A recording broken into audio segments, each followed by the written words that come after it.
ഒരു വശത്ത് ഗൾഫ് യുദ്ധമുണ്ടാക്കിയ കടുത്ത സാമ്പത്തിക പ്രതിസന്ധി, മറുവശത്ത് സ്വർണമായും പണമായും ഉണ്ടായിരുന്ന കരുതൽ ശേഖരങ്ങളെല്ലാം ഇല്ലാതായി കാലിയായ ഖജനാവ്.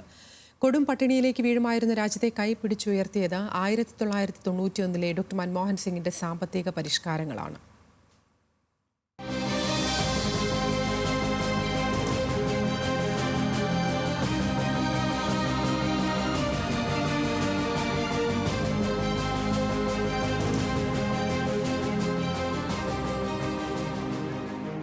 വിമർശനത്തിന് ഇന്നും കുറവില്ലെങ്കിലും അന്നത്തെ ഇന്ത്യയിൽ അനിവാര്യമായിരുന്നു ആ തീരുമാനങ്ങൾ.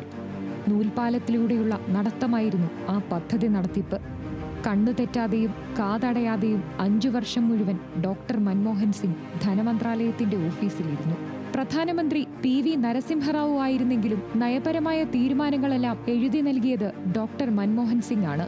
ധനമന്ത്രാലയത്തിൽ ഇന്നുമുണ്ട് പാർക്കർ പേനയിലെ പച്ചമഷി കൊണ്ടുള്ള ആ കയ്യെഴുത്തിൽ ഇന്ത്യയുടെ തലവര മാറ്റിയ തീരുമാനങ്ങൾ. 1991 ചന്ദ്രശേഖർ സർക്കാരിന് ബജറ്റ് പോലും പാസാക്കാൻ കഴിയാതെ വന്ന കൊടിയ പ്രതിസന്ധിക്ക് പിന്നാലെ അധികാരത്തിലെത്തിയതാണ് PV നരസിംഹറാവു. റേറ്റിംഗ് മൂഡീസ് താഴ്ത്തിക്കൊണ്ടേയിരുന്നതോടെ ഒരിടത്തുനിന്നും വായ്പ പോലും കിട്ടാത്ത സ്ഥിതി.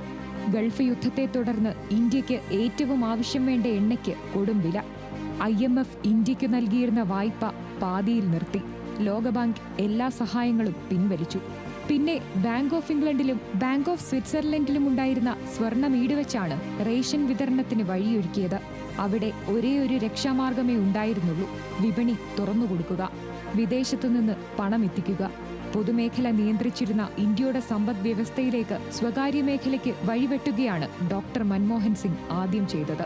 പൊതുമേഖലാ സ്ഥാപനങ്ങളിലേക്ക് ഇതോടെ വലിയ തോതിൽ നിക്ഷേപമെത്തി. 1991 ജൂണിൽ 3 ആഴ്ചത്തേക്ക് മാത്രമുള്ള വിദേശ നാണ്യമായിരുന്നു ഇന്ത്യക്കുണ്ടായിരുന്നത്. രൂപയുടെ മൂല്യം ആദ്യം 9%, പിന്നെ 11% കുറച്ച് രാജ്യം അതുവരെ കണ്ടിട്ടില്ലാത്ത നടപടി പിന്നാലെ വന്നു. 1991 GDP വെറും 26,600 കോടി മാത്രമായിരുന്നു. അത് 1996 ലക്ഷം കോടിയിലെത്തി. 1991 ദരിദ്രർ 55.4%.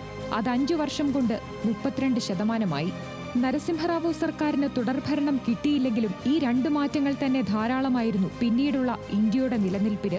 ആ തീരുമാനങ്ങളെല്ലാം എടുത്തത് ഒരു പ്രസംഗത്തിൽ പോലും അത് സ്ഥാപിക്കാൻ ശ്രമിച്ചിട്ടില്ലാത്ത ഡോക്ടർ മൻമോഹൻ സിംഗുമാണ്.